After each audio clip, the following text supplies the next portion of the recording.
Salam sejahtera dan salam Sarawak Maju Makmur bersama saya Janet Bennett.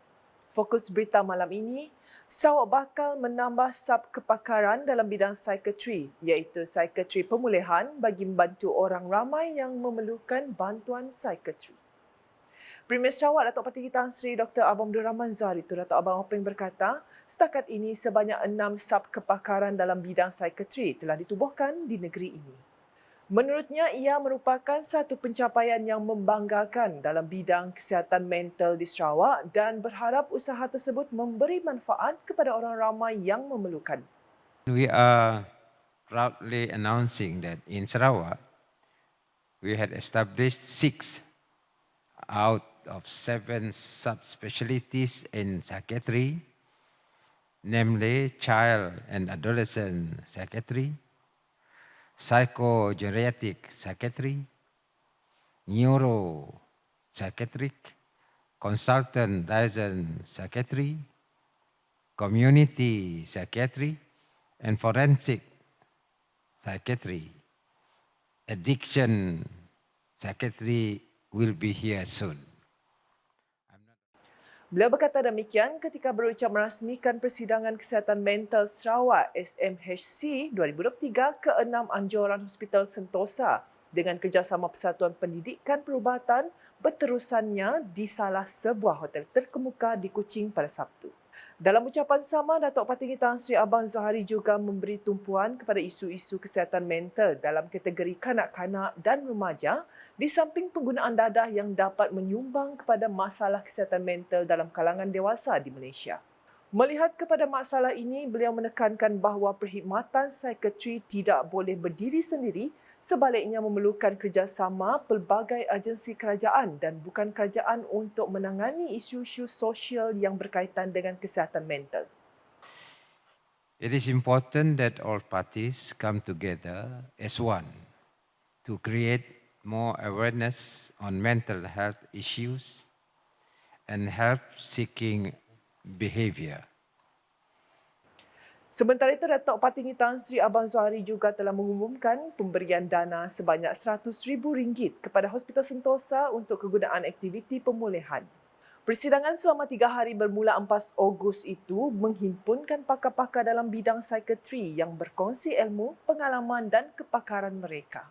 Turut hadir di Malam Premier Sarawak, Datuk Seri Profesor Dr. Sim Kui Hien, Pengarah Hospital Dr. Rosliawati Mat Yusof, Timbalan Pengarah Kesihatan Sarawak Bahagian Perubatan Dr. Azli Ayub, Pakar Psikiatri Negeri Dr. Siti Nur Aizah Ahmad dan jemputan kenamaan yang lain. Laporan seterusnya, satu lagi sejarah telaka hari ini apabila prototipe transit aliran autonomi ART yang dinanti-nantikan oleh rakyat Sarawak selamat tiba di Pelabuhan Senari di sini pada Sabtu. Prototipe ART yang dibawa dari negara China itu tiba di sekitar perairan Kuching pada Jumaat dan berlabuh di Pelabuhan Senari pada jam 6 pagi. ART yang dikuasakan dengan tenaga hidrogen itu bakal dilengkapi dengan 3 gerabak yang mana masing-masing boleh memuatkan seramai 300 penumpang pada satu masa. Ia perlu menjalani beberapa peringkat saringan sebelum dibawa ke ITMUS Kuching untuk latihan pengesahan konsep POC. Sistem pengangkutan canggih dan moden ini dijangka beroperasi secara komersial pada tahun 2025 yang mana Kerajaan Sarawak menyasarkan sebanyak 30 ART beroperasi menjelang suku keempat tahun tersebut. ART Sarawak yang pertama akan memulakan operasi di Jalan Raya Kota Semerahan dan Kuching di mana perkhidmatan ini dijangka memanfaatkan rakyat negeri ini khususnya para penuntut di 2 buah universiti di Kota Semerahan.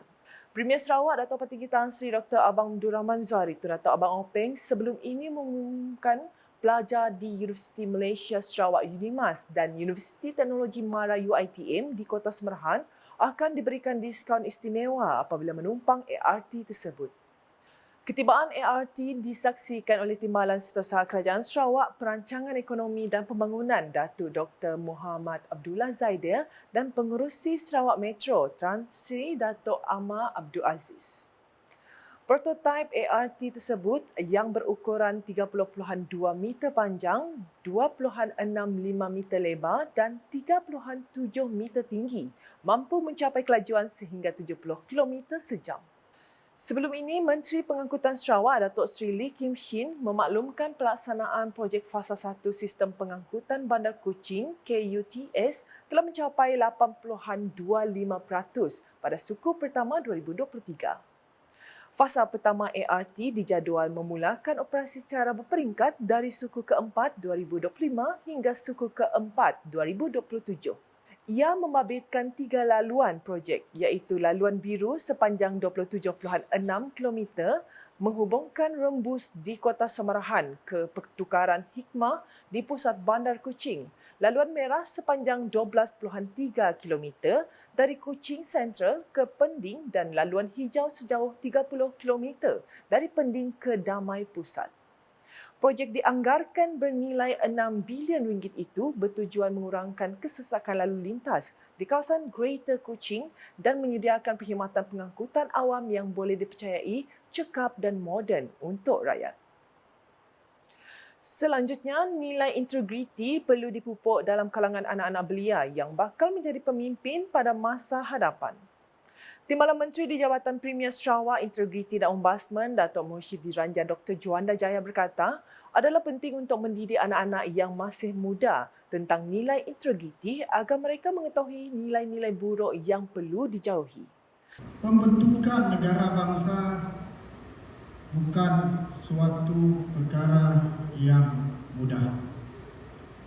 Ia suatu usaha yang berterusan. Ya. Kalangan belia adalah generasi masa depan. Dan bila kita sebut belia, mereka adalah generasi yang sedang mencari arah untuk membentuk diri dan kelak untuk membentuk sebuah negara. Beliau berkata demikian semasa berucap dalam majlis perasmian kolokium Integriti Belia Sarawak 2023 di Kuching pada Sabtu. Tambahnya lagi, masyarakat perlu memberi sokongan kepada Suruhanjaya Pencegahan Rasuah Malaysia SPRM dan tidak hanya bergantung sepenuhnya kepada kerajaan. Menurut beliau, integriti juga amat diperlukan dalam menentukan kejayaan sesebuah organisasi, negara dan juga pembentukan nusa bangsa. Untuk rekod, seramai 130 peserta dari pelbagai Institut Pendidikan Tinggi Awam IPTA, Institut Pendidikan Tinggi Swasta IPTS, Badan Bukan Kerajaan NGO dan para pelajar dari sekolah menengah sekitar bahagian Kuching telah mengambil bahagian dalam program kolokium yang diadakan selama sehari. Keperkembangan di Siburan, projek pembinaan klinik kesihatan Siburan jenis 3 yang tergendala ekoran pandemik COVID-19 sebelum ini dijangka siap sepenuhnya pada Oktober tahun ini. Timbalan Menteri Kesihatan Malaysia Lukanisman Awang Sauni berkata pengoperasian klinik berkenaan pula dijangka bermula pada tahun 2024. Menurutnya, setakat ini projek pembinaan klinik kesihatan Siburan jenis 3 sudah siap 95.89%. Dan ini akan memberikan akses yang lebih banyak kepada klien kita iaitu pesakit-pesakit yang ingin mendapatkan perkhidmatan di klinik kesihatan jenis 3. Beliau berkata demikian dalam satu sidang media selepas melakukan lawatan kerja di tapak pembinaan klinik kesihatan jenis 3 di Siburan dan Serian pada Jumaat. Dalam perkembangan sama, beliau turut memberitahu bahawa klinik kesihatan Serian jenis 3 telah siap 76% dan dijangka siap pembinaannya pada hujung tahun ini. Beliau turut maklumkan bahawa klinik kesihatan ibu dan anak Serian bakal dipindahkan ke klinik baharu ini bagi keselesaan pesakit yang datang. Manakala di Miri, Kementerian Belia Sukan dan Pembangunan Usahawan Sarawak, MySet, terus komited menganjurkan aktiviti-aktiviti di bawah program #Tiada Minggu Tanpa Program.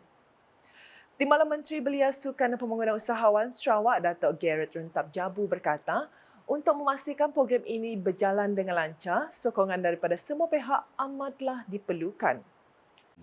Kita memang mengadakan banyak program lah, tapi ini memerlukan sokongan daripada semua. Beliau berkata demikian semasa ditemu bual selepas merasmikan pertandingan futsal antara Jabatan Peringkat Bahagian Miri 2023 di Stadium Bandaraya Miri pada Jumaat. Beliau menambah, sukan adalah untuk semua lapisan masyarakat tanpa mengira umur dan pangkat. Kerana sukan ini kita melihat kepada sukan untuk semua. Bukan saja sukan untuk belia, sukan untuk penjawat awam, sukan untuk golongan yang lain. Kita mau melihat semua seluruh masyarakat dapat mengamalkan sukan setiap hari. So ini tujuan kita, matlamat kita untuk menjadikan rakyat Sarawak lebih aktif, lebih sehat dan lebih dapat menjalinkan silaturahim dengan satu sama lain. Itu yang paling penting. Acara kali ini melibatkan 32 pasukan yang terdiri daripada 27 jabatan kerajaan yang berada di Miri. Di Lunduk pula, Pesta Sematan 2023 kembali lagi bermula 11 hingga 13 Ogos depan dengan pelbagai pengisian dan acara bagi menarik kehadiran orang ramai. Pegawai Daerah Lunduk merangka pengerusi pengelola Pesta Sematan 2023, Gustian Durani berkata, antara acara dan pengisian yang bakal menanti pengunjung Pesta Sematan 2023 termasuk pertandingan bot laju, sematan cycle face event, sukan rakyat, tarik tali pantai terbuka, bola tampar pantai serta pertandingan seni silat. Selain itu, pertandingan badminton beregu, memanah tradisional, sematan bike gathering dan pertandingan kanak-kanak serta gerai jualan turut menanti para pengunjung. Pesanan saya kepada pengunjung yang datang, tidak kiralah sama ada pengunjung daripada lokal ataupun daripada luar Lunduk ini, datanglah beramai ke Pesta Sematan. Jadi kita nak mengingatkan semasa berada di pesta, kita memohon agar semua pengunjung dapat menjaga kebersihan semasa pesta ini dilaksanakan dan juga berhati-hati. Beliau berkata demikian dalam sidang media Pesta Sematan 2023 di sini pada Jumaat. Gustian menambah, selain aktiviti sukan, konsert rakyat turut diadakan pada malam 12 Ogos depan yang menampilkan persembahan daripada artis tempatan iaitu Winnie Albert, Ayai Ilusi dan Poi Sting. Sekian edisi malam bersama saya, Janet Bennett. Berita lebih lanjut boleh didapati di semua platform media sosial KAS, masuk portal kas.sarawak.gov.my dan KAS channel di YouTube. Sebelum mengakhiri buletin malam, saksikan video ketibaan prototipe transit aliran autonomi ART Sarawak di Pelabuhan Senari pada pagi Sabtu. #Saluran Informasi Rakyat, salam KAS.